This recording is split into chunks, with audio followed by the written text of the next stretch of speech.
Week, একদম শরীর damage. আমি টেস্ট করলাম সবই, মানে প্যারামিটার চেক করলাম, একদম লো, সবই কমে গেছে।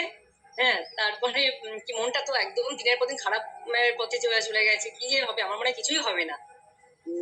তারপর ম্যাম এই 2 মাস মানে খাওয়ার পরে, স্টেকটা 2 টাইম নেওয়ার পরে খেতে খেতে খেতে খেতে এই 2 মাসের মাথায় টেস্ট করলাম যে সুগার লেভেল তো আমার একদমই নেই, 90 থেকে 110, সেখানে 85। ইয়েস, নেই মানে নরমাল, বুঝেছেন? নরমাল। হ্যাঁ, সবাই ভাবে না সুগার না থাকলে মানুষ বাঁচবে না, তো তাই না? হ্যাঁ স্যার, হ্যাঁ। ইউরিক অ্যাসিডও থাকবে, কিন্তু নরমাল। ইউরিক অ্যাসিড, হ্যাঁ একদমই, তো একদম ওরকম নরমাল। আর ওই আমার কি বললাম, কোলেস্টেরলটা একদমই সবই নরমাল, একদম খুবই গুড রেজাল্ট। আচ্ছা ম্যাম, গ্যাস যখন হতো আপনার কি কষ্ট হতো?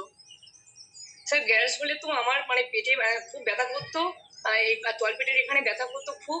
আর সমানে মানে পায়খানা ভাব পেতো, পাতলা পায়খানা, মানে পটি হতো। আমি কি করতাম, বাড়িতে থানকুনি পাতা ছিল, যখন একটুখানি ওই হবে তখন একটা থানকুনি পাতা তুলে চিবি চিবি খেয়ে নেবো, একটু কমবে, তারপরে আবার ওই একটু এই গ্যাসের ফলিক্রল খেতাম, একটুখানি ডাইজিন এইসব খেতাম, গ্যাসের ওষুধ খেতাম, সঙ্গে সঙ্গে খেতাম আমি, যাতে কমে, কিন্তু কমতো না আর কি, খুব একটা কমতো না স্যার। হ্যাঁ, এখন মানে এই গরমটা সাময়িকের জন্য কমতো, সাময়িকের জন্য। সাময়িকের জন্য কমতো স্যার। আর ওই ভয়ে আপনি কি করতেন? ওই ভয়ে কি খেতেন? ওই ভয়ে কি খেতেন?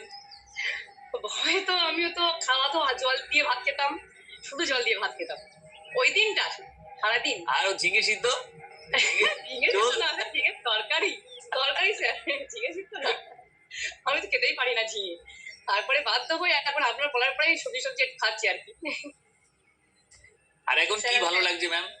এখন স্যার ভালো লাগছে আমার, মানে শরীর না কিছু হোক, কিন্তু আমার ওগুলো যে কমেছে আমি তার জন্য খুব খুশি স্যার। তার জন্য আমার ইউরিক অ্যাসিড আসছে আর স্যার একদমই নেই, 3টে মানে এক্সট্রা নেই, তাই তো? নরমাল হয়ে গেছে। আর গ্যাস অম্বল হয় না স্যার, খুব একদমই না বললে নয়, একদমই না। ইয়েস। তারপরে স্যার এখন কতটা হ্যাপিনেস আছে আপনার কাছে? কতটা হ্যাপিনেস? প্রচুর ওদিক থেকে আমি হ্যাপিনেস, মানে ওই যে 3টে আমার ছিল, মানে রোগটা একেবারেই